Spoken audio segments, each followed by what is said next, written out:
పత్రిక 11వ అధ్యాయం, హెబ్రీయులకు రాసిన పత్రిక 11వ అధ్యాయం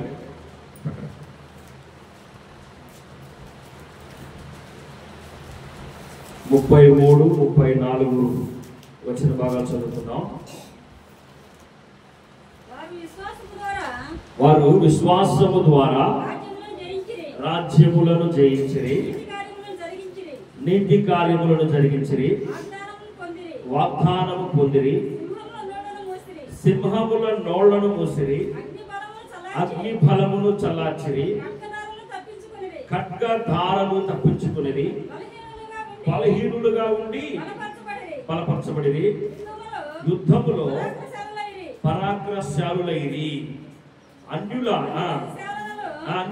శాలను పారదోలిరి. చాలు, చిన్న ప్రార్థన చేసుకుందాం. మహాపరిశుద్ధుడు తండ్రి, ప్రేమ కలిగిన యేసయ్యా, దయగలిగిన తండ్రి, నీకు వందనాలు ప్రభువా.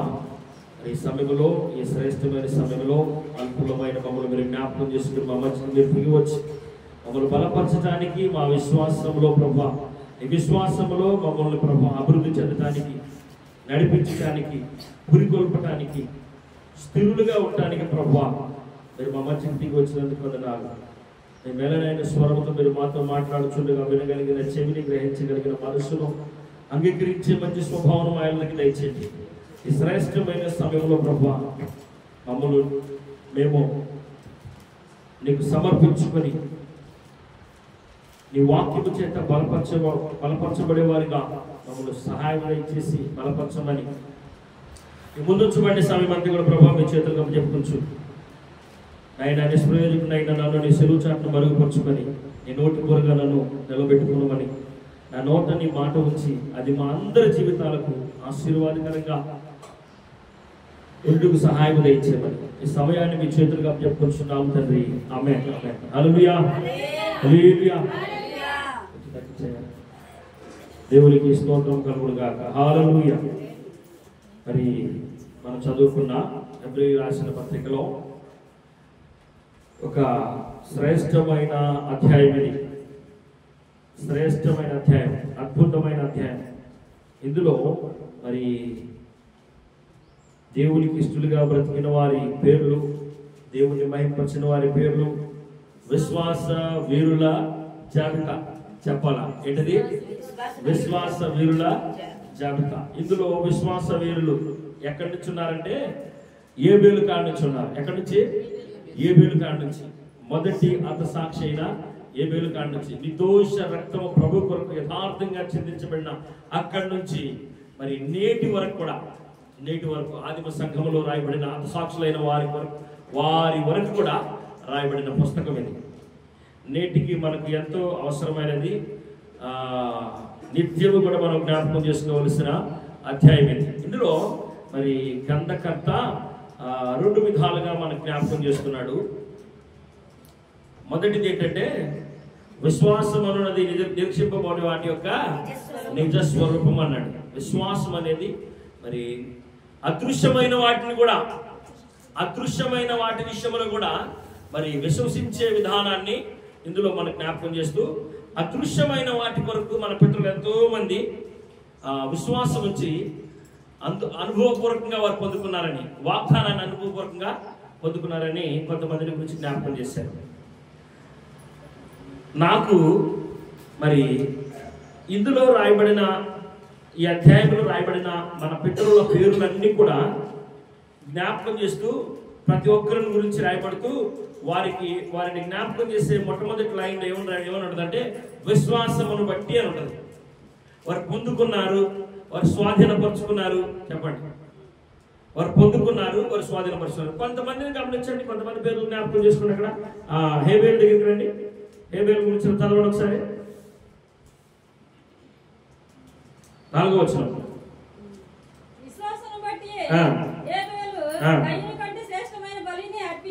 విశ్వాసమును బట్టి కయ్యోని కంటే శ్రేష్టమైన బలి అర్పించును. తర్వాత ఆయన ఎవరు?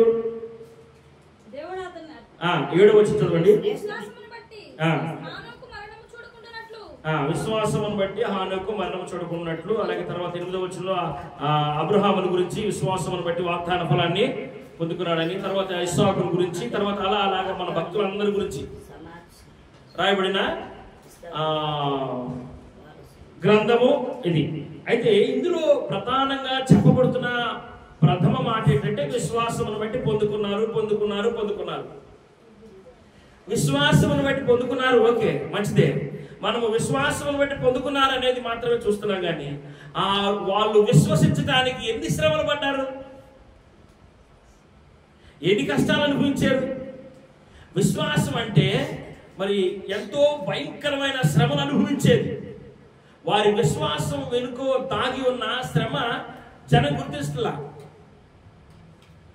మనం సాధారణంగా నేటి క్రైస్తవులు ఏం చేస్తారంటే విశ్వాసమును బట్టి పొందుకున్నారు. విశ్వాసం అనేది ఏ నొప్పి లేకోకుండా, ఏ బాధ లేకోకుండా కలిగేది కాదు.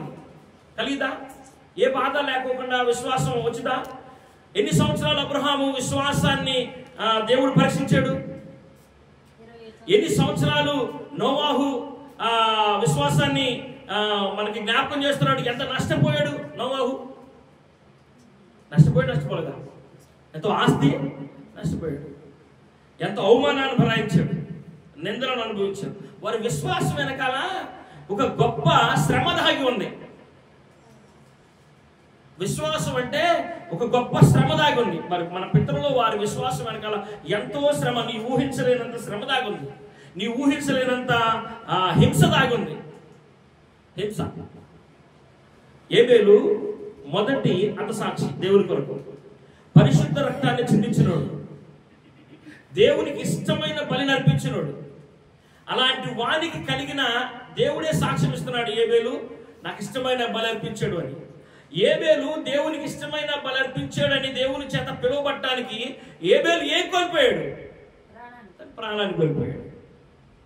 తన ప్రాణం చివరి ఆ శ్వాస విడిచే వరకు కూడా ఎంతో భయంకరమైన వ్యాధిని అనుభవించాడు. అనుభవించలేదా? చెప్పాలి. తన అన్న చేతిలో భయంకరంగా హింసించబడి, కొట్టబడి, హత్య చేయబడి, తన ప్రాణం పోయేటప్పుడు కూడా దేవుని మీద ఎక్కడ కూడా తన విశ్వాసాన్ని సన్నగిలినట్లుగా మనం చూడాలి. అందుకని దేవుడే సాక్ష్యం చెప్తున్నాడు. మనము ఎక్కువగా ఎవరి పేరు చెప్పినా కానీ నేటి క్రైస్తవులైనా ఆనాటి క్రైస్తవులైనా దేవుని కొరకు బ్రతికిన వారు పొందుకున్నారనేదే చదువుకుంటాం.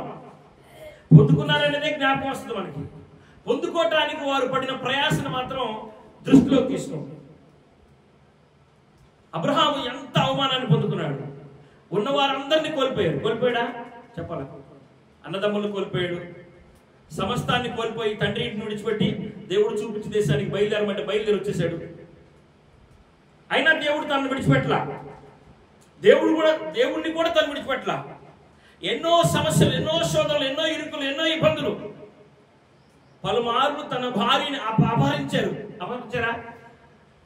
ఏంటికి నాకు దిక్కేమి లేదు, నా భార్యని నేను కాపాడుకోవటానికి నేను ఆ ఎదుటి వ్యక్తితో యుద్ధం చేయలేను అని అసమర్థతను కలిగి ఉన్న, అంటే శక్తి లేని పరిస్థితిలో ఉన్నా కూడా వారు అంత హింసను, అంత ఘోరమైన వేదనకరమైన ఆ దినాల్లో అవమానకరమైన స్థితిని వారు అనుభవించినా కూడా వారు ఏం కోల్పోలేదంటే విశ్వాసాన్ని కోల్పోవాలా.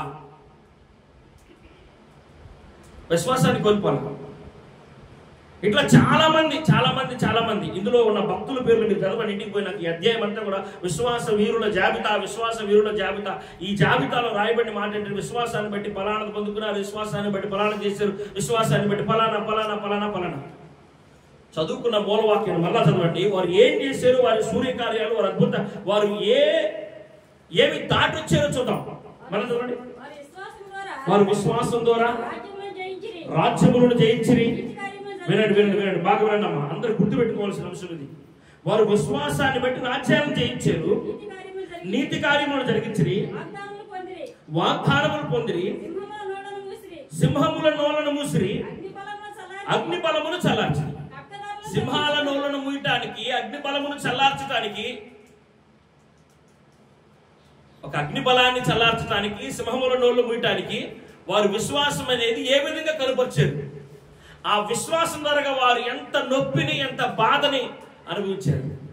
జ్ఞాపకం చేసుకోండి. మనము ఎప్పుడైతే స్థిరులుగా ఉంటామంటే మన మన దృష్టికి ఎవరినైతే విశ్వాసంలో జాబితాలో ఎవరినైతే ఆదర్శంగా తీసుకుంటామో ఆ ఆదర్శంగా తీసుకున్న వ్యక్తి తన విశ్వాసాన్ని కనుపరచడం కొరకు ఎంత కష్టపడ్డాడు. ప్రాణాలు కోల్పోయిన వారు ఉన్నారు, ఆస్తిని కోల్పోయిన వారు ఉన్నారు, బలాన్ని కోల్పోయిన వారు ఉన్నారు, అండను కోల్పోయిన వారు ఉన్నారా లేదా? సర్వాన్ని, ఈ లోక సంబంధమైన విషయాల్లో అన్నిటిని కోల్పోయిన వారు ఉన్నారు. కానీ వారు దేన్ని కోల్పోలేదంటే దేవుని యందు విశ్వాసాన్ని మాత్రం కోల్పోలే. దేవుని యందు విశ్వాసాన్ని కోల్పోలే. ఇప్పుడు మనం నేర్చుకోవలసిన, జ్ఞాపకం చేసుకోవలసిన ముఖ్యమైన అంశం ఏంటంటే, ఇంత వీరుల జాబితాలో మనం చదువుకున్న ఈ 2 వచనాల్లో ఉన్న వీరుల కంటే ఈ వీరులందరూ కూడా పాత నిబంధనలు రాయబడిన వారు. ఎవరంట? పాత నిబంధనలు రాయబడిన వారు. వారి కంటే అద్భుతమైన విశ్వాస వీరులు ఆదిమ సంఘంలో ఉన్నారు. ఈనాటి సంఘంలో వారి కంటే అద్భుతమైన వారు అగ్నిబలాన్ని మాత్రమే చల్లార్చారు, సింహాల నోళ్ళను మాత్రమే మూసారు. అది మాత్రమే మనం వింతగా తీసుకుంటాం. కానీ నేటి సంఘ క్రైస్తవుల ఆ దేవుని కొరకు నిలబడిన వారు విశ్వాస వీరులు ఇంకా ఎంతో మంది ఉన్నారు. నేటికి మనము బైబిల్లో వారి గురించి లేదు కాబట్టి మనం జ్ఞాపకం చేసుకోలేని పరిస్థితుల్లో కొంతమంది ఉన్నాం. ప్రపంచవ్యాప్తంగా వీరికంటే విశ్వాసాన్ని కనుపరిచిన వీరులు ఎంతో మంది ఉన్నారు. ఇప్పుడు మనం చదువుకున్న వారి కంటే, సింహాల నోళ్ళను మూసిన వారి కంటే, అగ్నిబలమును సల్లార్చిన వారి కంటే ఇంకా వీరులు, వీరి పేర్లు ఇక్కడ రాయబడి, కానీ నేటి సంఘ క్రైస్తవుల ఆ వీరుల పేర్లు దేవునికి మహిమ తెచ్చే విధంగా తమను తాము కోల్పోయి కూడా దేవుని కొరకు బ్రతికిన వారి పేర్లు ఎక్కడ రాయబడి అంట? జీవగ్రంథం ముందు రాయబడి. కాబట్టి ఆ జీవగ్రంథం ముందు రాయబడిన వారి పేర్లు మనం ఇప్పటికైతే జ్ఞాపకం చేసుకోలేము. కొంతమంది రాబో కాలంలో దేవుని చిత్తం అయితే మనం అక్కడ కలుసుకుని వారు పడిన ప్రయాస, వారు పొందిన మెప్పును, వారి కొరకు దాచబడిన కిరీటాలను, దేవుడు వారి కొరకు వారు పడిన ప్రయాసలో వారు చేసిన త్యాగాల కొరకు, దేవుని కొరకు నిలబడిన విధానాన్ని ఒక దినాన మనము వారి బహుమానాలు పొందుకునేటప్పుడు ఇట్లా చప్పట్లు కొట్టగలం. స్కూల్లో పిల్లలు ఫస్ట్ ప్రైజ్ వచ్చిన వాళ్ళు, సెకండ్ ప్రైజ్ వచ్చిన వాళ్ళు, థర్డ్ ప్రైజ్ వచ్చిన వాళ్ళు అని చెప్పి వారిని పిలిచి అక్కడ ప్రైజులు ఇస్తా ఉంటే కింద ఉన్న వారు చప్పట్లు కొడతారు. కాబట్టి ఆ దినం రాబోతుంది. ఆ దినం వచ్చినప్పుడు ఇక్కడున్న విశ్వాస వీరుల జాబితా కంటే కూడా అద్భుతమైన ఆ విశ్వాసాన్ని ప్రదర్శించిన వారిని మనం చూడబోతున్నాం. చప్పట్లు కొడతాం. హల్లెలూయా. ఎంతో మంది క్రైస్తవులు తమ విశ్వాసాన్ని, విశ్వాసం అంటే విశ్వాసం వెనకమాల చాలా హృదయత దాగి ఉంది. విశ్వాసం వెనకమాల చాలా శ్రమ, చాలా కరువు దాగి ఉంది. ఎంతో కరువు దాగి ఉంది, ఎంతో కష్టం దాగి ఉంది. తమను తాము కోల్పోయిన వారిని మనం చూడగలం. వారు తమ ప్రాణాలు మాత్రమే కాపాడుకున్న వారిని, అగ్నిబలమును చల్లార్చిన వారు, సింహాల నోళ్ళను మూసిన వారు ఏం చేశారు? తమ ప్రాణాలను కాపాడుకున్నారు. విశ్వాసాన్ని బట్టి ప్రాణాలను కూడా పోగొట్టుకున్న వారు నేటి సంఘంలో అనేకులు ఉన్నారు. చూద్దాం, అక్కడ ఒక మాట రాయబడింది, కింద చదువుకుందాం.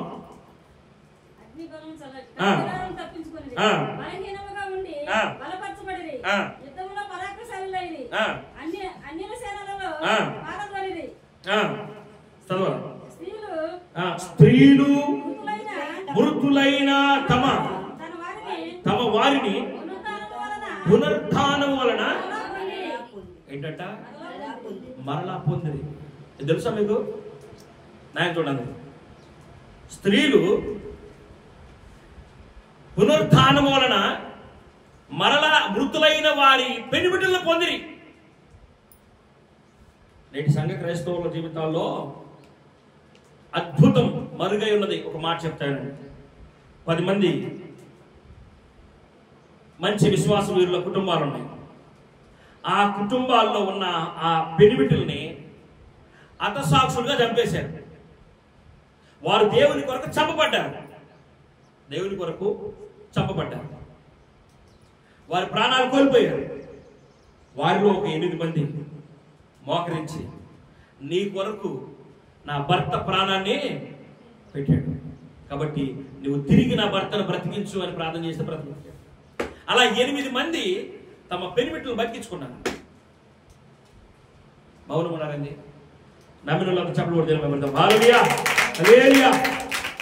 అలా 8 మంది తమ పెనిమిట్లు బతికించుకున్నారు. ఒక ఇద్దరేమో ప్రార్థన చేయట్లా. దైవ సేవకులకు ఫోన్ చేశారు, అయ్యా వచ్చి మా పెనిమిటి ప్రభువునందు నిద్రించాడు, భూస్థాపన కార్యక్రమం చేయాలి, ఫలానా సమయానికి చేసేద్దాం, ఆ టయానికి బంధువులు మిత్రులందరూ కూడా స్నేహితులందరూ కూడా వచ్చేస్తారు. కబుర్లు చేశారు, వచ్చారు. వారితో పాటు ఉన్న 8 మంది చెప్తున్నారు, ఏంటి నీ విశ్వాసం ఏమైనా సన్నగిలిందా? నాకంటే ప్రార్థన వీరురాలు కదా, నాకంటే బాగా ప్రార్థన చేస్తావు కదా, నేను ఇదిగో ప్రార్థన చేశాను, నా భర్తను దేవుడు బ్రతికించాడు, నేను ప్రార్థన చేశాను, నా భర్తను బ్రతికించాడు. అలా ప్రతి ఒక్కరు వారి అనుభవాన్ని చెప్తున్నారు. వారు ఎగిరి గంతేస్తున్నారు, ఇదిగో చనిపోయిన నీ పెనిమిడితో పాటు హతసాక్షులైన వారిలో ఇదిగో నా భర్త కూడా ఉన్నాడు, వారిని నేను బతికించుకున్నాను, నా ప్రార్థన నా భర్తను బ్రతికించింది. మంచిదే, మంచిదే. మరి నువ్వు మోకరించు, నీతో పాటు మేము కూడా మోకరిస్తాం. ఏమంటారు? నువ్వు మోకరించు, మీతో పాటు మేము కూడా మోకరిస్తాం, నీ భర్త బ్రతుకుతాడని చెప్పి విశ్వాసాన్ని బోధిస్తున్నారు. వీళ్ళు కుదరదులే, చాలు చాలు, ఇక చాలు, దైవజనం పిలిపిద్దాం, మట్టి కార్యక్రమం చేద్దాం. విశ్వాసం లేదా వాళ్ళకి? లేదనుకుందామా? మౌనంగా ఇది లేదనుకుందామా? కాదు కాదు.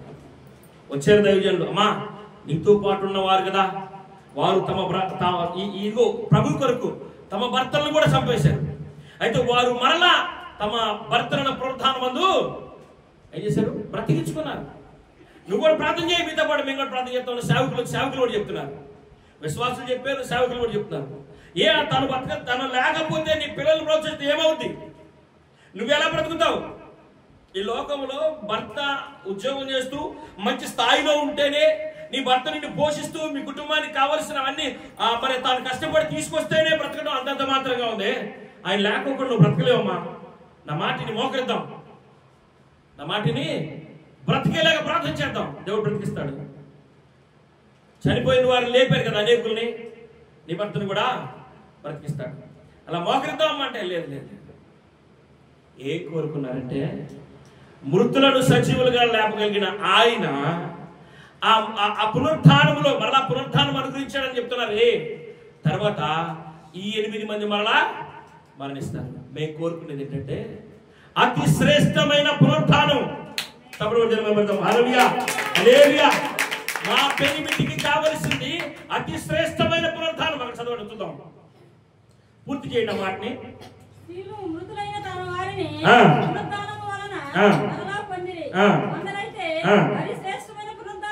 ఏంటంటది? మరి శ్రేష్టమైన పునరుత్థానం. ఏంటది మరి శ్రేష్టమైన పునరుత్థానం? వారు ఎక్కడికి వెళ్ళారు? వారు దేవుని రాజ్యానికి వెళ్ళిపోయారు. మరలా వారిని తీసుకొచ్చి కొంతకాలం మరలా ఇక్కడ శ్రమ పెట్టి, ఇక్కడ అవమానపరిచి, ఇక్కడ నిందల పాలు చేసి, ఈ శ్రమ ఎందుకు? మరలా మరణించక తప్పదు. తప్పుదా? లాజరు బ్రతికాడు, మరణించక తప్పిందా? తప్పలేదు కదా. అతి శ్రేష్టమైన పునరుత్థానంలోని మేము వారిని కలుసుకుంటాం. వారు అతి శ్రేష్టమైన పునరుత్థానంలోనికి వెళ్ళారు. మృతులు సజీవులుగా లేపడటం అంటే మృతులు చనిపోయిన వారిని మీరు పొందుకున్నారు, ప్రార్థన వల్ల మంచిదే, కానీ మరలా వారు చనిపోక తప్పదు. అయితే మేము కోరుకునేది ఏంటంటే మా స్వపురుషులు అంటే మా భర్తలు అతి శ్రేష్టమైన పునరుత్థానంలోకి వెళ్ళిపోయారు వాళ్ళు. కాబట్టి మేము అది కోరుకుంటున్నామన్నారు. కాబట్టి విశ్వాస వీరుల జాబితాలో మనం ఏం కోరుకుంటామంటే, చాలా మంది మరి విశ్వాసం అంటే దేవుడు మనకి కావలసినవన్నీ కూడా అనుగ్రహిస్తాం. ఈ నీకు ఏది అవసరమో దాన్ని నువ్వు పొందుకోవటానికి నీ విశ్వాసం సుఖంగా ఉంటే అవి ఏమి దొరకదు. దొరుకుదా?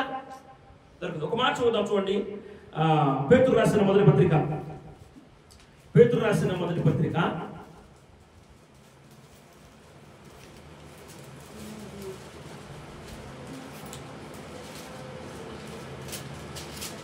4వ అధ్యాయం 12వ వచనం భాగం. ప్రియులారా, మిమ్మును శోధించుటకు ఏంటంట అగ్ని వంటి మహాశ్రమలను గురించి మీకు ఏదో ఒక వింత సంభవించినట్లు అంటట ఆశ్చర్యపడకూడదు.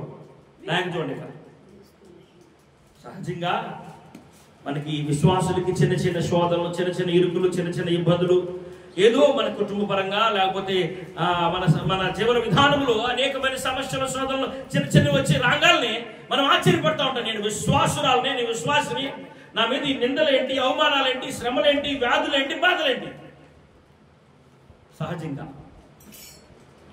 సహజంగానే మనము ఆ విధమైన ఆ ద్వారంలో ప్రభువుని ప్రశ్నించేవారిగా ఉంటాం.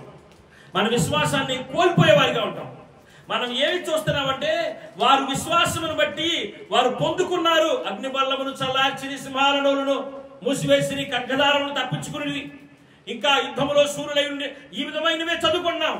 వారు చల్లార్చడానికి కలిగిన ఆ విశ్వాసము, ఆ విశ్వాసాన్ని కనుపరచడానికి కలిగిన ఆ బాధ, ఆ నొప్పిని మనం చోట్ల అక్కడ ఓడిపోతా ఉంటాం. ఎక్కడ విశ్వాసులు తమ జీవితాల్లో విశ్వాసాన్ని కోల్పోవటానికి గల కారణం ఏంటంటే ఎక్కడ ఆ విశ్వాసాన్ని కోల్పోతూ ఉంటారంటే ఆ విశ్వాసం అనేది, ఆ విశ్వాసాన్ని కనుపరచడానికి మన పితరులు పడిన ప్రయాసం ఉందే, ఆ ప్రయాసం మనం చూడం. ఆ నొప్పి మనం గ్రహించలేము. అది గ్రహించలేని స్థితిలోనికి వెళ్ళిపోయినప్పుడు మన విశ్వాసంలో సన్నగిలిపోతూ ఉంటాం. మనం గ్రహించవలసింది ఏంటంటే విశ్వాసము, ఆ విశ్వాసాన్ని పొందుకోవడానికి వారు పడిన ప్రయాస, వారు అనుభవించిన నొప్పిని మనం జ్ఞాపకం చేసుకోవాలి. నొప్పి లేకోకుండా విశ్వాసాన్ని కనపరచాలంటే ఎవరి వల్ల అయితా? దానియేలుని తీసుకెళ్లి సింహాల బోన్లో వేశారు. సింహాల బోన్లో వేయటానికి దానియేలుకు ముందుగా వర్తమానం వచ్చింది. ఎవరు కూడా ఏ దేవుని కూడా ప్రార్థన చేయకూడదు, మొక్కకూడదు అని చెప్పాడు. అయినా ఆయన ఏం చేస్తున్నాడు? తాను నమ్ముకున్న దేవునికి ప్రార్థన చేస్తున్నాడు. ఇట్టి శాసనము సంతకము చేయబడినదని తెలిసి కూడా దేవునికి ప్రార్థన చేస్తున్నాడు. ఇట్టి శాసనము సంతకం చేయబడింది, దీనివల్ల కలిగే ఇబ్బంది ఇది అని చెప్పినా కూడా, సింహాలు ఉన్నవి గృహలో, ఆకలికి అల్లాడిపోతా ఉన్నాయి, వాటిలో తీసుకెళ్లి ఇసిరేస్తారు, ఎక్కడ ఎముకలు అక్కడ నవిలి పడేస్తాయి, నా చావు నా మరణం ఇంత భయంకరంగా ఉండిద్దని తెలిసి, అంతేనా సింహాలలో నుంచి నా దేవుడు కాపాడుతాడనా? చెప్పాలా? విశ్వాసం అంటే చెప్పబడి వాళ్ళు చెప్పారు కదా, ఈ అగ్నిగుండము నుంచి మా దేవుడు మమ్మల్ని రక్షించకపోయినను, ఈ మాట గుర్తుపెట్టుకోవాలా. అప్పుడు రోషం వచ్చింది, అప్పుడు మనం మన జీవితంలో మన విశ్వాసాన్ని పెంచుకోగలం కదా. చాలా మంది విశ్వాసులు తమ జీవితాల్లో ఎదురయ్యే చిన్న చిన్న శోధనలకి, అబ్బో ఇంకా మేము బ్రతకలేము, మేము బ్రతకలేకపోతే ఎవరికో మనం చెప్పాలి, నువ్వు బ్రతకలేవు, నేను బాధలు పడలేను, నేను హింసలు పడలేను, చచ్చిపోతా. నువ్వు చచ్చిపోతే ఎవరికి అవమానం? దేవునికి అవమానం. నువ్వు చచ్చిపోవటం వల్ల నీ దేవునికి ఏమన్నా మహిమ? నీ విశ్వాసం ఏమన్నా కనపరచగలవా? ఏమన్నా అసలు ఆ పరీక్షలో ఆ సైకిల్ నువ్వు మొదటి స్థానంలో ఉంటావా, రెండో స్థానంలో ఉంటావా, మూడో స్థానంలో ఉంటావా? చప్పట్లు కొట్టే స్థానంలో కూడా ఉండలేవు, ఎందుకంటే నరకంలో ఉంటావు కాబట్టి. చెప్పండి, ఒక విశ్వాసి తనకు కలిగే నిందలు, అవమానాలు, శ్రమలు చూసి తనను తాను హాని చేసుకుంటే, ఇక్కడ పిలిచి ఫలానా వ్యక్తి ఇన్ని మార్కులు, ఫస్ట్ ప్రైజ్ వచ్చింది, రెండో వ్యక్తి సెకండ్ ప్రైజ్, మూడో వ్యక్తి థర్డ్ ప్రైజ్, చప్పట్లు కొట్టండి అంటానికి ఇక్కడ కొంతమంది ఉంటారు. పోటీలో పాల్గొన్నవాళ్ళు, పోటీలో మధ్యలో విరమించుకొని వెళ్ళిపోయిన వాళ్ళు అక్కడికి వచ్చి కూర్చుంటారా? నువ్వు గెలిచినా నువ్వు గెలవకపోయినా చప్పట్లు కొట్టే స్థానంలో అన్నా ఉండాలి. విశ్వాసం అంటే అది. వారు అగ్నిబల్లమును చల్లార్చడానికి వారు తీసుకున్న నిర్ణయం ఉందే, అది గొప్పది. ఆ నిర్ణయం మనల్ని ఈ లోక అధికారి ఏం చేస్తాడంటే చిన్న ఒక అక్షరాన్ని మాయం చేసేస్తాడు. దాన్ని చదివే భావం మారిపోయింది, దాన్ని గుర్తుపెట్టుకునే భావం మారిపోయింది. విశ్వాసం వీరుడు వారు పొందుకున్నారనే గుర్తుంది. ఏంటది? పొందుకున్నారనే గుర్తుంది, కానీ పొందుకోవటానికి పడిన ప్రయాస అందులో ఇంత. బబులోల దేశమందున ఆ భక్తులు ముగ్గురు బొమ్మలకు మొక్కలందున, బబులోల దేశమందున ఆ భక్తులు ముగ్గురు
కొన్ని దినాలుగా ఒకటి మరణం తెలిసి ఉండొచ్చు, ఒక నీతిమంతుడి మరణం.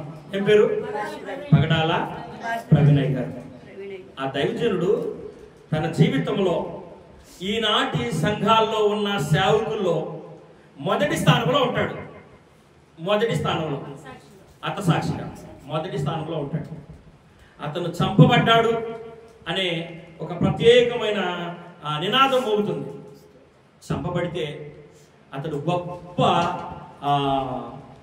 మనము ఒక దినాన అతను కలుసుకోవడానికి వెళ్ళినప్పుడు అతనితో సమానులైన వారు కూడా ఈనాటి క్రైస్తవుల్లో ఉండరు. ఉంటారా? పేతురు వరుసలో ఉంటాడు, హేబేలు వరుసలో ఉంటాడు ఏమనుకున్నాను నేను. ఏ వరుసలో? హేబేలు పక్కన. హేబేలుతో సమానమైన ఆస్తిని పంచుకొని ఉంటాడు. హేబేలుతో సమానమైన హక్కుని, సమానమైన అర్హతను పంచుకొని ఉంటాడు. ఎందుకంటే అంత నీతిమంతుడు ఆయన, అంత నీతిమంతుడు. ఆ నీతిమంతుని గురించి చిన్నచూపు చూసిన వారు నరకం తప్పదు. ఆ నీతిమంతుడిని చిన్నచూపు చూసిన వారికి నరకం తప్పదు. చాలా మంది కూడా మరి తమకు తోచినట్టుగా, తమకు ఇష్టం వచ్చినట్టుగా, తమ నాలుక నరవలేని నాలిక, ఎముకలేని నాలిక కదా ఎట్టబడితే అది తిరిగినట్టుగా మాట్లాడుతున్నారు. ఈనాటి క్రైస్తవులకి ఎంత అండగా నిలబడ్డాడో, ఎంతో మందిని ఆయన గురించి ఒక ప్రత్యేకమైన మాట ఏంటంటే, ఆ సేవకుడు జనం అనుకున్నట్టుగా దశంభాగాల మీద, కానుకల మీద ఆధారపడినోడు కాదు. ఆదర్శవంతమైన సేవకుడు, పౌలు యొక్క పోరాట పటిమలో ఉన్నవాడు. ఆయన కష్టపడి చదువుకొని ఉద్యోగం చేసి ఆయన కొన్ని సాఫ్ట్వేర్ కంపెనీలు పెట్టుకొని అందులో నుంచి వచ్చిన ఆదాయం వల్ల సేవలో ఆదాయాన్ని వినియోగిస్తున్నాడు. తను పని చేసుకుంటున్నాడు. ఆయన సేవకుడే. ఆయన ఏదో ఒక వ్యాపారం చేసుకుంటున్నాడు.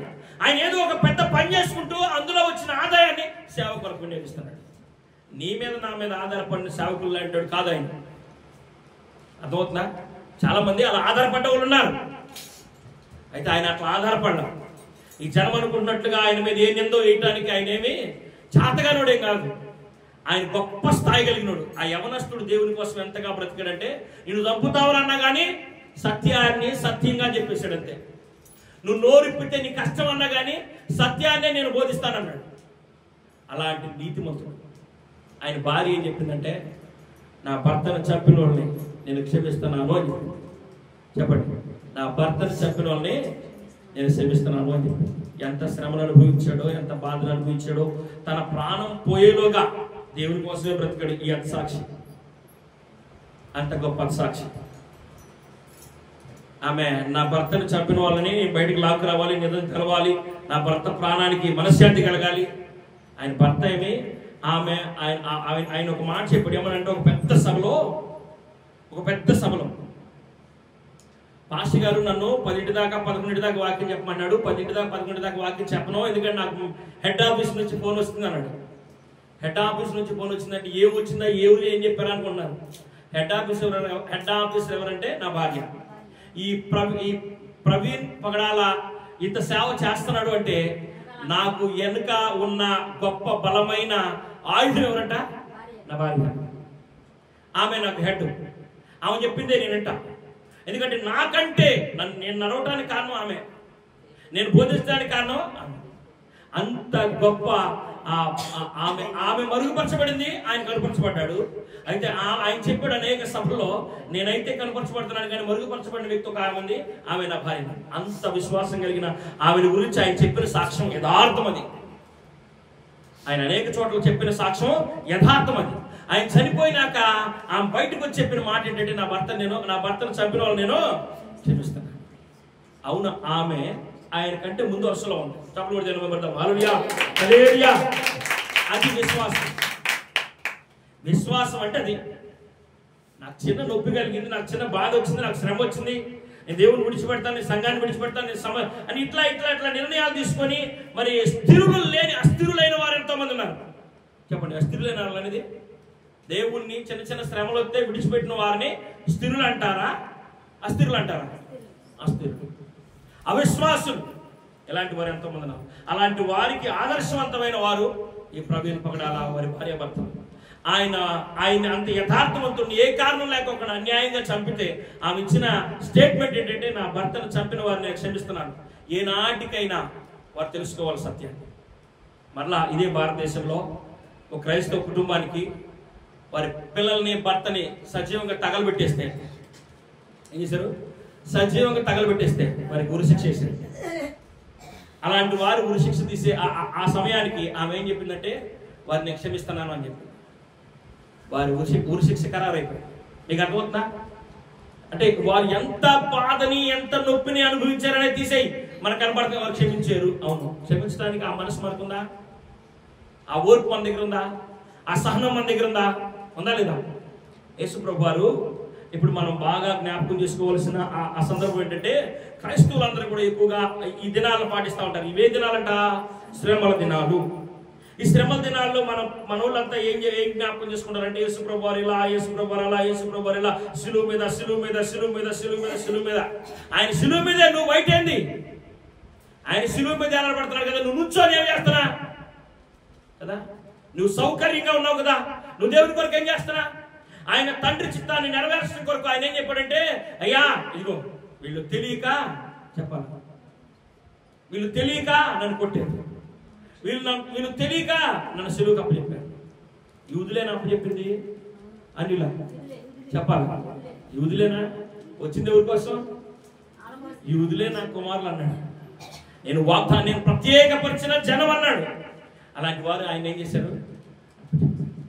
మన జనంలో, మన బంధువుల్లో, మన రక్త సంబంధికుల్లో ఏదో ఎవరో మురిగారు, కుక్కలు మురిగినాయి అని మన విశ్వాసాన్ని విడిచిపెడతామా? చెప్పండి, విశ్వాసాన్ని విడిచిపెడతామా? నీ భర్త ద్వారా నీకు శ్రమ రావచ్చు, నీ యజమానుల ద్వారా, లేకపోతే బంధువుల ద్వారా, రక్త సంబంధికులు, అన్నదమ్ముల, అక్క చెల్లెల ద్వారా నీకు శ్రమ ఎదురవచ్చు. అయితే నీవు శ్రమ ఎదురైనప్పుడు నువ్వేం చేయాలంటే అక్కడ చదవండి. మరలా పేతురు రాసిన పత్రిక చదవండి. చదివితేనే గుర్తుండదు మీకు.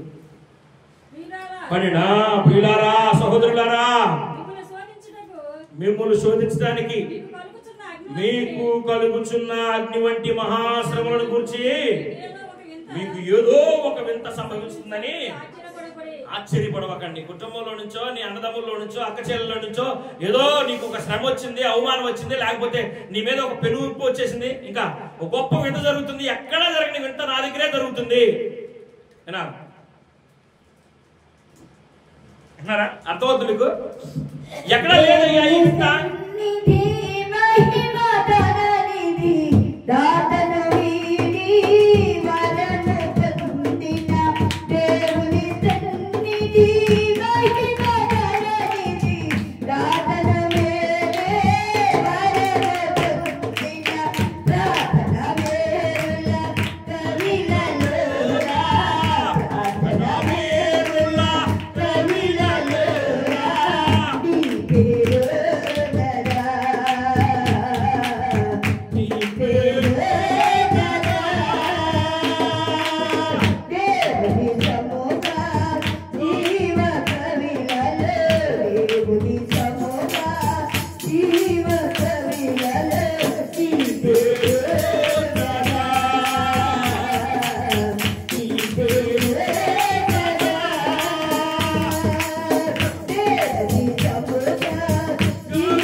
చేశాడు. నేను ఒక నీతిమంతుని జ్ఞాపకం చేసుకుంటా. ఈ సమయంలో మీ అందరికీ కూడా జ్ఞాపకం చేస్తాను. పాత నిబంధనలో యేసు ప్రభు వారితో పోల్చదగిన ఒక ఆయన ఉన్నాడు. కొంచెం పోల్చదగిన ఆయన. అందరిలో అనేకమైన అవిధేయతలు ఉన్నాయి, కానీ ఒక ఆయనకి అసలు అవిధేయత లేదు. ఉందా? లేదు. ఏం పేరు? ఆయన పేరు యేసేపు.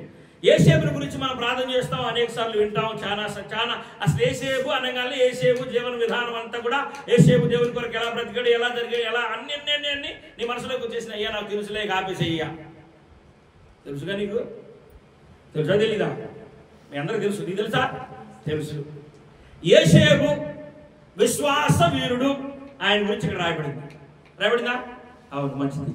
ఆ విశ్వాస వీరుడు జీవిత విధానం అంతా నీకు తెలుసు కదా. ఆ విశ్వాస వీరుడు ఆ విశ్వాసంలో ఆ వీరత్వాన్ని ప్రదర్శించిన విధానం తెలుసు కదా. ఎన్ని అవమానాలు అనుభవించాడు. అన్నదమ్ములకు మంచి అయ్యా నాకు కళ వచ్చిందని చెప్పాడు. ఎరా నీకు ఎంత కొవ్వురా, నువ్వు చిన్నవాడివి, ఏడంత లేవు, నేను మీకు మొక్కాలా? ఏంటంట, నువ్వు ఎంత లేవు, మేము ఎంత పెద్దవాళ్ళమే, మేము మీకు మొక్కటం ఏంట్రా, నిన్ను దేవుడు పిలవటం ఏంట్రా, నిన్ను మా మీద నాయకుడిగా దేవుడు ఎంచుకోవటం ఏంట్రా, మన పితరుల ఆచార ప్రకారం జ్యేష్ఠ కుమారుడు కదరా, ఎవరట, మీరందరూ నాకు లోపడాలి కదా, నేను మీకు లోపడతామేందే అన్నారా? ఎలాగ పెంచుకున్నారు? ఈర్ష, ద్వేషం. వారికి మంచి చేయటానికి వారి కొరకు రొట్టె ముక్కలు తెచ్చాడు, జున్ను ముక్కలు తెచ్చాడు. వారి క్షేమ సమాచారం తండ్రికి అందించడానికి, అనియా మీరు ఎలా ఉన్నారు ఏంటట, తండ్రి చెప్పాడు, రేపు పోయి మీ అన్నలు ఎలా ఉన్నారో చూసిరా నాన్న, ఈ ఆహార పదార్థాలు ఇచ్చిరా నాన్న అన్నారా? మంచి చేయటానికి, వారికి నువ్వు మేలు చేయటానికి తన సహోదరుల దగ్గరికి వెళ్ళాడు. ఏం చేశారు మనోడు? అబ్బో మనోడు రొట్టె ముక్కలు తెచ్చాడు, తలాక ముక్క వాడి కోడి ఎండ్రా అలిసిపోయి వచ్చాడు అన్నారా? అట్ట అంటానికి వారు అంత మంచోళ్ళేం కాదు. కాబట్టి అంతకంటే కూరు లేవు నీ మధ్య లేరు అన్నారా? అంతకంటే కొత్తగా నీ దగ్గర ఏదో వింత జరుగుతుందని మాత్రం నువ్వు అనుకోవాలి. ఎవరు అనుకోకూడదు. మీ విశ్వాసంలో మీ కుటుంబంలో మీకు ఎదురయ్యే శోధన, అవమానం, నింద ఏదైనా ఎదురైనప్పుడు అయ్యో ఇంకేముంది, ఇంక అయిపోయింది, నాకేదో ఒక వింత జరుగుతుంది, ఈ భూమి మీద ఎవరికి జరిగిన ఒక వింత నా కుటుంబంలో జరుగుతుంది, నా విశ్వాస జీవితంలో జరుగుతుంది, నేనే ప్రత్యేకంగా అవమానపరచబడుతున్నాను. ఏది నువ్వు ప్రత్యేకంగా అవమానపరచబడేది? ఎక్కడ చెప్పాలి? మీకు అర్థమవుతుందా? నేను చెప్పే బోధ అర్థమవుతుందా? ఆయన పేరేంటంట? యేసేపు. ఎలాంటోడు? పరిశుద్ధుడు. పాత నిబంధనలో యేసుప్రభు వారితో కొంచెం పోల్చదగిన ఆయన. వారి తాతయో వారి నానో వాళ్ళ ఇంకా పితరులే కాదు, అబ్రహాం, ఇస్సాకు, యాకోబులు కాదు, వారి మనవడు, వారి కుమారుడు యేసేపు. చాలా నీతిమంతుడు. ఎవరి కాలంలో దేవుని కొరకు ఎవరేక్షను దూరంగా తోలిన ఆయన. నిందైనాడు వారి నీకు లోపల బా అన్నాడా? శరీరాన్ని జయించినోడు ఎంతో భయంకరమైన అవమానం, ఎంత నమ్మకంగానే ఉన్నాడు, ఎంత రాబడి. ఆయనే అన్నాడు, అయ్యా నువ్వు నా ఇంటికి వచ్చినాక, నేను నిన్ను కొనుక్కొచ్చుకున్నాక దాసుడుగా నా ఇల్లు ఆశీర్వదించబడింది. నాకు కలిగినది ఎక్కడుందో ఏముందో నాకు తెలియదు, నీకే తెలుసు. ఎందుకంటే నువ్వు వచ్చి నాకు అంతగా ఆశీర్వదించబడింది. ఎక్కడ ఏ పొలం కొన్నానో, ఎక్కడ ఏ భూమి ఉందో, ఎక్కడ ఏ ఆస్తి ఉందో, ఏ గొర్రె ఉందో, ఏ మేక ఉందో, ఏ పొట్టేలు ఉందో, ఏ గాడిదలు ఉన్నాయో నీకే తెలుసు. ఏ ఇల్లు ఉందో నీకే తెలుసు. ఈ ఇంట్లో ఎన్ని గదిలో నీకే తెలుసు. ఆ ప్లాన్ ఇచ్చినోడు నువ్వే, అది కట్టించినోడు నువ్వే. నువ్వు వచ్చినాకే నా ఇల్లు దీవించబడింది. కాబట్టి నా భార్య నీ మీద నిందేసింది, నేను నమ్మనంటే నమ్మను, ఆవిడ విడిచిపెడతా, ముఖం బాగా పడతా ఉంది అని అన్నాడా? చెప్పండి, అన్నాడా? ఎందుకంటాడు? భార్య కదా. తీసుకెళ్ళి ఏం చేశాడు? శారసాల్లో పడేసాడు. ఏమయ్యా, చిన్నప్పటి నుంచి నమ్మకంగా ఉన్నాను ఏసయ్యా. ఏసయ్య పేరు అప్పుడు వినపడకపోతే, తండ్రి యెహోవా నా పితరులు అబ్రహాం, ఇస్సాకుల దేవా, ఏంటట నీకు నమ్మకంగా ఉండా. నా తాతను దీవించావు, నా చిన్న తాతను దీవించావు, మా నాన్న దీవించావు, వారిని బట్టి నేనేదో నీకు నమ్మకంగా ఉంటే నన్ను తీసుకొచ్చి ఇంత నమ్మకంగా ఉన్నాను. ఇంత నిందల పర్వంలో అన్నదమ్ములు దోసేసి ఆ తండ్రికి దూరమయ్యా, తల్లికి దూరమయ్యా, సహోదరుడికి దూరమయ్యా, ఇన్ని అవమానాలు అనుభవించిన నాకు ఎక్కడికో వచ్చి అన్నుల దగ్గర ఇంకా చాలా యథార్థంగా ఉంటే వీడు తీసుకొచ్చి నన్ను తీసుకొచ్చి అరసాల్లో పడేసా. ఇన్నిటి కారణం నీ మీద ఉన్న భక్తి అన్నాడా? నువ్వు అంటావుగా, అంటావమ్మా. అమ్మో, మనం ఎందుకనం, వంద చదువుతాం మనం. అందుకనే ప్రార్థనా వీరుల జాబితా, విశ్వాస వీరుల జాబితా ఈ హెబ్రీయులకు రాసిన ఈ గ్రంథకర్త ఆయన ద్వారాలు ఆయన రాశాడు. కానీ నాకు చదువుతుంటే వేరే ద్వారా వినపడుతుంది. ఆయన ఏమన్నాడంటే పొందుకున్నారు, విశ్వాసం బట్టి పొందుకోవటానికి గల విశ్వాసాన్ని, అసలు ఆ హింసను, అవమానాన్ని, నిందల్ని ఎన్ని ఊహించగలమా? కొంత భరించగలమా? కొంత. ఈ విశ్వాస వీరుల జాబితాలో ఈ హెబ్రీయులకు రాసిన ఈ గ్రంథకర్త ఈ 11వ అధ్యాయంలో రాయబడిన ఆ విశ్వాస వీరులు వాళ్ళు అగ్నిబలమును చల్లార్చారు. చల్లార్చడానికి వారు పడిన ప్రయాస, వారు తీసుకున్న నిర్ణయం ఎంత గొప్పది. వాళ్ళు అన్నారు, ఓ నెబుకద్నెజరు, ఇందుని గురించి నీకు ప్రత్యుత్తరం ఇవ్వాల్సిన అవసరం మాకు లేదు. ఈ అగ్నిగుండము నుంచి, ఈ వేడిమి గల అగ్నిగుండము నుంచి మా దేవుడు మమ్మల్ని రక్షించకపోయినా కానీ మేము ఆయనతో రేపు వెళ్ళి మహిమలో ఉంటాం. ఈ శరీరం కాలిపోయినా కానీ మా దేహాలు ఎక్కడ ఉంటాయి? మా ఆత్మ ఎక్కడ ఉంటుంది?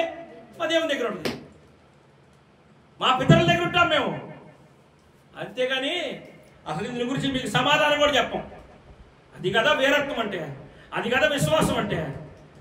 చిన్న నింద, హింస ఇవన్నీ జ్ఞాపకం చేసుకుంటే, మామూలుగా నువ్వు చెప్పుకునేవన్నీ ఎవరికి ఆత్మహత్యలు చేసుకోవడమో, లేకపోతే హాని చేసుకోవడమో, లేకపోతే ఇక దేవుడిని విడిచిపెడతాం, ఇవన్నీ ఎవరికంటే అవిశ్వాసులకి. దేవుడిని ఎరగని వారికి, నీకు పరిచయమైన వారు, నీ గురువులు లేదా నీకు మార్గదర్శకులుగా ఉన్నవారు ఇలా బ్రతకరా? ఎవరినైనా బైబుల్లో లేనోళ్ళు లోకంలో ఉన్నవారు ఆ పని చేస్తారు. అయ్యా నాకు ఆ పిల్ల దక్కలేదు, నేను ఊరేసుకున్నా. ఇటు రాస్తాడు ఇక్కడ, నాకు ఆ పిల్లతో పెళ్లి చేయడానికి మా తల్లిదండ్రులు ఒప్పుకోలేదు, లేదా మా అత్తమామలు ఒప్పుకోలేదు, అందుకని నేను సూసైడ్ చేసుకున్నా. నేను ఆ అబ్బాయిని ప్రేమించాను, ఆ అబ్బాయి నాకు దక్కడనే ఉద్దేశంతో నేను సూసైడ్ చేసుకున్నా. దక్కడు అని ఏదో ఈ లోక సంబంధమైన ఏదో దక్కదు అని వారు తమ దేహాల్ని, తమ ప్రాణాలని విడిచిపెడుతున్నారు. నీకు వాగ్దానం చేయబడింది అతి శ్రేష్టమైన ఏంటిదండి? పునరుత్థానం. చప్పుడు తెలుపబడతాం. హల్లెలూయా. అతి శ్రేష్టమైన పునరుత్థానం. వారు స్త్రీలంట తమ భర్తల ప్రాణాలు పోతే తమ ప్రార్థనల వలన వారిని మళ్ళా బ్రతికించుకున్నారు. అయితే ఆ బ్రతికించబడిన బ్రతికించిన ఆ 8 మంది ఆ స్త్రీలు మిగతా ఇతర స్త్రీల దగ్గరికి వచ్చి చెప్తారు, అమ్మా ఇదిగో మా భర్తను మేము ప్రార్థన చేసి బ్రతికించుకున్నాం. నీ భర్తతో పాటు అంత సాక్షి అయిన నా భర్తని నేను బ్రతికించుకున్నా. ఇదిగో తలక పగిలిపోయింది, లేకపోతే పలానా ఇరిగిపోయింది, పలానా అవయవం లేదు, ఇదిగో అలాంటి వారిని నేను బ్రతికించుకున్నా నా ప్రార్థన వలన. అయితే నీవు కూడా ప్రార్థన చేయి, నీ భర్తను దేవుడు బ్రతికిస్తాడు. వదిలేమ్మా, సేవకుని పిలిపిద్దాం, మట్టి చేసేద్దాం. ఏంటంట? సేవకుని పిలిపిద్దాం, మట్టి చేసేద్దాం. నీకేమన్నా మైండ్ పోయిందా? నీ విశ్వాసం సన్నగిలిపోయిందా? ఎందుకు నీవు పోరాటం, నువ్వెందుకు ఆ విశ్వాసాన్ని కనపరచలేకపోతున్నావు అని వారందరూ వారి ద్వారంలో చెప్తున్నారు. వీరి ఆశ ఏంటో తెలుసా? వీరి ఆశ అక్కడ రాయబడింది. ఏమని రాయబడింది? అతి శ్రేష్టమైన పునరుత్థానంలో నా భర్తలు ఉన్నారు. ఇంకెందుకు మరలా బ్రతకటం, మరలా కొంతకాలం జీవించి శ్రమలు, అవమానాలు, కష్టాలు ఈ వద్దు. ఇది వద్దు. శ్రేష్టమైన పునరుత్థానంలో నా యజమానులు ఉండాలి అనుకున్నారు. కనుక మనము విశ్వాస వీరుల జాబితాలో చదివేటప్పుడు వారు ఫలాన్ని పొందుకోవటానికి వారు ప్రదర్శించిన విశ్వాసం ఎంత గొప్పది. అన్నదమ్ముల దగ్గరికి వెళ్తే అన్నదమ్ములే అరే ఇది చంపేయాలని చెప్పి తీసుకెళ్ళి అవన్నీ తీసుకొని తినేసి బయట పడేశారు. ఒకడు పాపం కొంచెం ఆ రక్తపార్శ్వం కొంచెం పొరిలినట్టుంది, కొంచెం పొరిలి అరే రే రే అని చెప్పి లారు నిద్రపట్ల వాడికి నిద్రపట్టిందా? నిద్రపట్ల ఎట్లా వాడు ఎట్టయినా నా తండ్రి కొడుకు కదా, వీళ్ళ పాపం నేను చల్లార్చలేకపోతున్నాను, వీళ్ళు ఎదురు బాబు ఏదైనా నేను తెగించి మరి వాడిని బతికిద్దామంటే వీళ్ళు నన్ను కూడా చంపేటట్టున్నారు. ఎలాట చెప్పాల? చాలా మంది జీవితాల్లో ఏం జరుగుతుందంటే ఆ విశ్వాసి చాలా నమ్మకమైన వ్యక్తి కదా, ఆమెకు సపోర్ట్ చేస్తే మిగతా వాళ్ళు నన్ను విడిచిపెడతారు. ఏంటంట? నన్ను విడిచిపెడతారేమో, లేకపోతే నన్ను కూడా నిందిస్తారేమో, లేకపోతే తేడా జరిగేటట్టుంది. ఏంటంట? తేడా జరిగేటట్టుంది. ఏం చేయాలి? నిద్ర పట్ల తెల్లారింది. అలాగా 5 ఉత్తులు వెళ్తున్నారు బానిసలు కొనుక్కొని. వాళ్ళని చూశారు తెల్లారి గట్ట, వీళ్ళు నిద్రపోతున్నారు. కప్పకపో లేచారు. ఏంట్రా ఎందుకురా పడుకోరా తెల్లారి? లేదు డబ్బులు చెప్పని చెప్తారు, డబ్బులు చెప్పండి. ఇదంట డబ్బులు వస్తాయిరా, డబ్బులు వస్తాయి లేకండి. లేపాడు, అందరం లేపాడు. అరే మనం వాడు చచ్చిపోతే మనకేం లాభం? రా, వాడు నమ్మితే డబ్బులు వస్తాయి మనకి. 4 గొర్రెలు కోసుకొని తిందాం. ఇదిగో 4 గొర్రెలు అమ్మానని ఈ డబ్బులు తీసుకెళ్ళి నాన్నకి ఇద్దాం. అర్థమవుతుందా? వాడిని అమ్మిన డబ్బులు తండ్రికి ఇద్దాం, 4 గొర్రెలు మనం కోసుకొని తిందాం. అంటే ఏదో ఒక రకంగా వాడిని బ్రతికించాలనే తాపత్రయం. అలా బ్రతికించాడు. వారికి అమ్మి వేసినాక వెళ్ళిపోయాడా? అప్పుడు యోసేపు లాంటి జీవితం, యోసేపు లాంటి అనుభవం నీకు కలిగితే నువ్వేమంటా? ఈ విశ్వాసుల జాబితాలను ఉంటావా? చెప్పాలి, నేను వాక్యం ముగిచ్చేస్తాను. ప్రశ్న, ఈ విశ్వాసుల జాబితాలో నీ విశ్వాసం కనపరచగలవా? దేవుడు వీరుల్నే జ్ఞాపకం చేసుకుంటాడు, వీరుల్ని. అందుకనే ఆ క్రొత్త నిబంధనలో ఒక మూల వాక్యం ఉంటుంది, ఏంటంటే అంతం వరకు సహించిన వారు ధన్యులు. నువ్వు సహించగలవా? నీ జీవితంలో నీకు ఎదురయ్యే సమస్యలు, సోదరులు, ఇరుకులకి, అబ్బో నా మీదకి అవమానం, నా స్నేహితురాలు, నా బంధువు, అక్క అక్క అక్క అన్నాను కదా ఇంత అవమానం చేసింది, చెల్లి చెల్లి అన్నాను కదా ఇంత అవమానం చేసింది కదా. చెప్పండి, అవమానం చేసిన వాళ్ళు అలాగే పోతారు. గొప్ప విషయం ఏంటంటే నీవు దేవుని వైపు చూసి నిలబడితే ఎవరు తృణీకరించారో, ఎవరు హేలి చేశారో, గేలి చేశారో, అవమానపరిచారో, నిందలకు అప్పచెప్పారో వారందరూ తీసుకొచ్చి యోసేపు కాళ్ళ కాడ మోకరించినట్టు చేశాడు దేవుడు. చెప్పండి, హల్లెలూయా హల్లెలూయా హల్లెలూయా. ఈ పడిన ప్రయాసంతటికి ప్రతిఫలం ఏంటంటే ఒకానొక దినాన దేవుడు ఏ మాట అయితే ఇచ్చాడు, నువ్వు నిలబడితే నా కోసం నేను నిలబడితే నీకు నేను ఈ విధంగా కనపరుస్తాను. అందుకనే ఆ మాటకి మనం జ్ఞాపకం చేసుకోవాల్సిన చిన్న మాట, ఎప్పుడు జ్ఞాపకం చేసుకోవాల్సిన మాట ఏంటంటే, ఒక ఆయన యెహోషువతో దేవుడు ఒక మాట చెప్పాడు. ఏమన్నాడంటే, నన్ను నువ్వు గణపరిచావు కనుక, ఈ చెదిరిపోయిన ఇశ్రాయేలీయుల గుండెను మరలా బాగు చేసావు కనుక, బలపరిచావు కనుక, రేపు ఈ వేళకి ఈ ప్రజలందరి మధ్య నేను నిన్ను కనపరుస్తాను అన్నాడా. అలాగే యెహోషువను కనపరిచిన దేవుడు, అలాగే యోసేపుని కనపరిచిన దేవుడు ఏ విధంగా కనపరిచిన తెలుసా? అన్నదమ్ములందరూ వచ్చి 12 మంది ఒంగిపోయారు. ఒంగిరా నమస్కారం చేస్తున్నారు, 11 మంది సాష్టాంగ నమస్కారం చేస్తారు. అలా చూసి రక్తపారశం ఆగల, ప్రేమ ఆగల, పొంగిపోయింది. ఎందుకు? యేసు ప్రభుతో పోల్చదగిన వాడని మనం చెప్పుకోగలమంటే అతనిలో దోషం లేని దాన్ని బట్టి కాదు.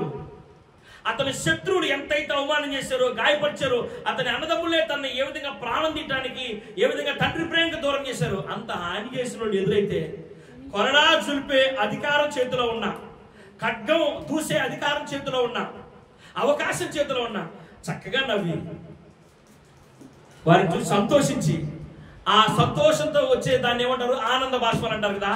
వాటిని ఆపుకోలేక ఆ ఉరవడి, ఆ పరవడి, అసలు వాటి గట్టులేయటానికి తన వల్ల కాక గదిలోకి వెళ్ళిపోయి బిక్కరగా ఏడ్చి మొహం కడుక్కొని వచ్చాడంట. బిక్కరగా ఏడ్చి మొహం కడుక్కొని వచ్చాడు.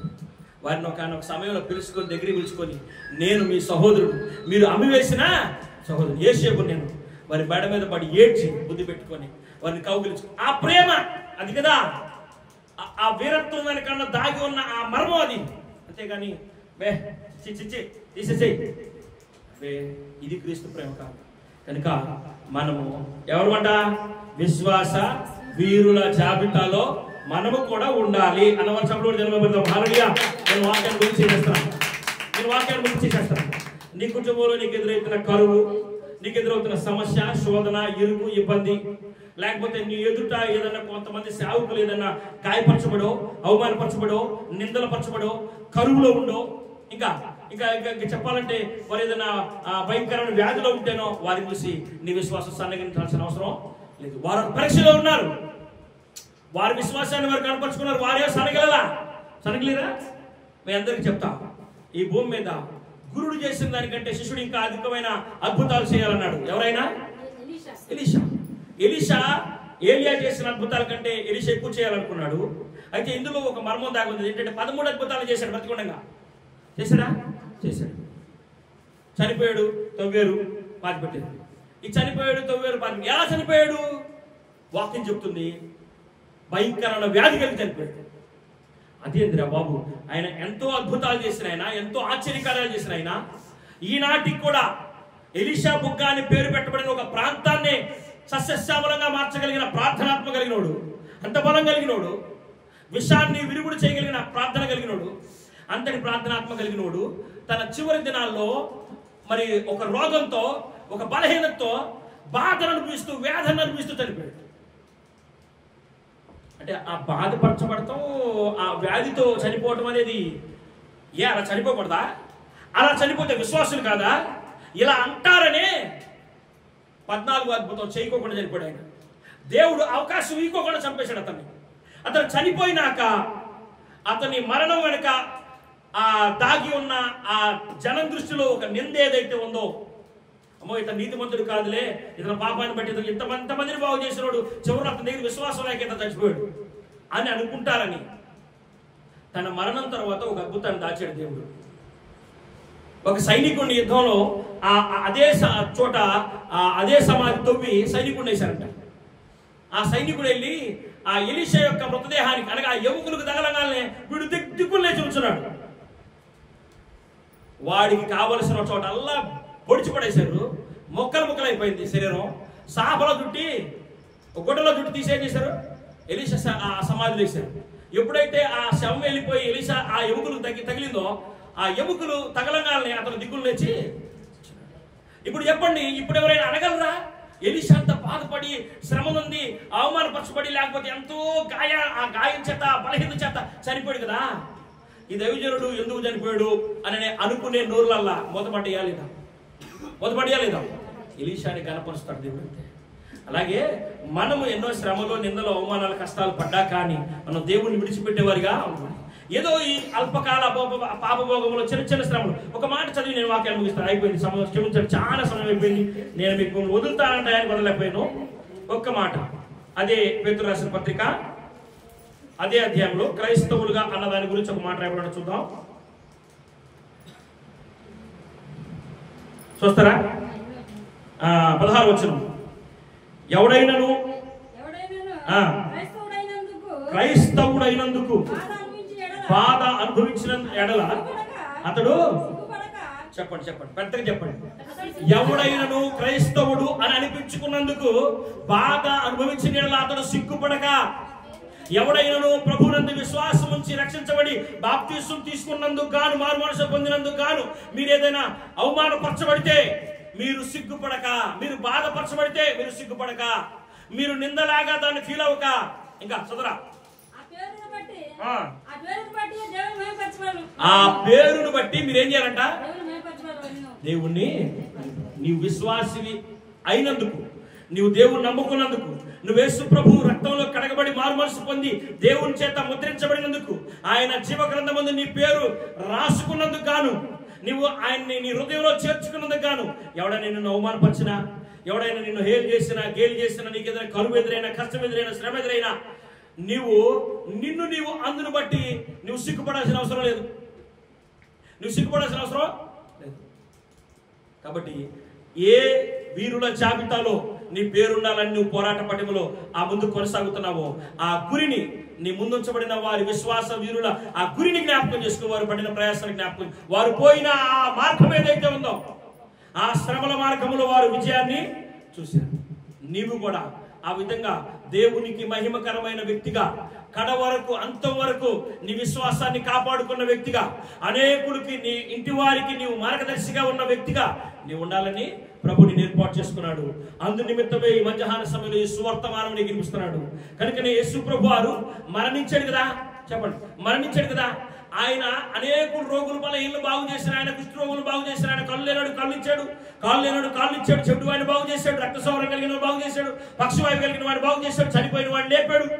ఇన్ని చేసిన ఆయన మరణానికి అప్పచెప్తే ఆయన మరణించాడు. ఆయన మన సిగ్గుపరచబడ్డా? దేవుడు ఆయన పునరుద్ధానమందు తిరిగి లేపాడు. ఆయన పునరుద్ధానంలో నీవు కూడా పాలివారి అవ్వాలనుకుంటే ఈ శ్రమల దినాల్లో ప్రభు కోసం నీవు కూడా శ్రమ పడాలి. ఏ శ్రమ అయినా, ఏ నిందైనా, ఏ కరువైనా, ఏ కష్టమైన ఎదురైనప్పుడు అందును బట్టి దేవుణ్ణి విడిచిపెట్టే వ్యక్తిగా కాక, అందును బట్టి దేవుని అవమానపరిచే వ్యక్తిగా కాక, నీవు నీ శ్రమలలో, అందుకని పౌలు గారు ఏమంటే, నేను నా బలహీనతల యందే నేను ప్రభువునందు బలపరచబడుతున్నాను. అవునా? నా కరువులోనూ నా కష్టంలోనూ నేను దేవుణ్ణి విడిచిపెట్టలేదు, కానీ నా బలహీనతల యందే చెప్పాలి, గుర్తు చేయండి, నేను బలపరచబడ్డాను. ఈ విషయాన్ని జ్ఞాపకం చేసుకోండి. మీరు విశ్వాస వీరుల జాబితాలో మీ పేర్లు ఉండాలని దేవుడు మిమ్మల్ని ముందుగా ఏర్పాటు చేసుకుని పిలిచి ప్రత్యేకపరిచి ఈ విధమైన వర్తమానం నీకు అందిస్తున్నాడు. కనుక నీ పితరులు ఎంతమంది అగ్ని బలమును చలార్చిని, సింహముల నోలును మూసిరి, వారు ఖడ్గమును మరి తప్పించుకుని, యుద్ధములో వారి పరాక్రమం ప్రదర్శించిరి, ఎన్నో ఎన్నో ఎన్నో చేశారు. వారు చేయటానికి వారు కలిగి ఉన్న అనుభవం ఏదైతే ఉందో ఆ అనుభవాన్ని నీవు కూడా కలిగి ఉండి నీవు కూడా ఆ వీరుల జాబితాలో ఉండాలని, నీవు కూడా ఆ వీరుల జాబితాలో ఉండాలని, పునరుద్ధారుడైన యేసు ఆ పునరుద్ధారంలో నీవు కూడా పాలువారమై ఉన్నావు. ప్రభు మన కొరకు త్వరగా త్వరగా త్వర త్వరగా రానయ్యాడు. ఆయన వచ్చినప్పుడు నీకు మెప్పును ఆనందము కలిగే విధముగా ఈ శ్రమల యందు నీ దృష్టి ఉంచగా, ప్రభు యందు నీ దృష్టి ఉంచి ప్రభు కొరకు నీవు మరి గొప్పగా ఎలాగా నమ్మకమైన భలా మంచి దాసుడు అనే విధంగా. అందుకని ఆయన చక్కని మాట చెప్పాడు యెహోషువతో, నన్ను కనపరచవు కనుక, ఈ ప్రజల మధ్య నన్ను కనపరచవు కనుక ఇదే ప్రజల మధ్య నేను హెచ్చించబోతున్నాను. అలాగే ఎవరైతే నిన్ను అవమానపరిచారో, ఎవరైతే నిన్ను గాయపరిచారో, ఎవరైతే నీవు సిగ్గుపడే విధంగా మాట్లాడుతున్నారో వారి ఎదుటి దేవుడు నిన్ను కనపరిచే సమయం ఒకటి ఉంది. ఆయన నిర్ణయించాడు. ఇదిగో సంవత్సరములు గడుచుచుండగా ఆయన కార్యములు ఏమవుతా ఉంటాయంట చెప్పాలి, పూర్తి చేయండి. నూతన పరచబడతా ఉంటాయి. నీ యందు నూతన పరచబడవలసిన ఆ కార్యాల విషయమై నీవు శ్రద్ధ నిలిపి ప్రభు సన్నిధిలో నిలకడ కలిగి స్థిరుడుగా ఉండాలని ప్రభుపేట మీ అందరికీ మనవి చేస్తూ దేవుడు మన వినికిడిలో ఈ మాటలు దీవించి ఆశీర్వదించును గాక. ఆమేన్. కొద్ది నిమిషాలు విన్న వాక్యాన్ని బట్టి దేవుడితో మాట్లాడిన విధానాన్ని బట్టి ప్రార్థన చేసుకుందాం. ప్రార్థన.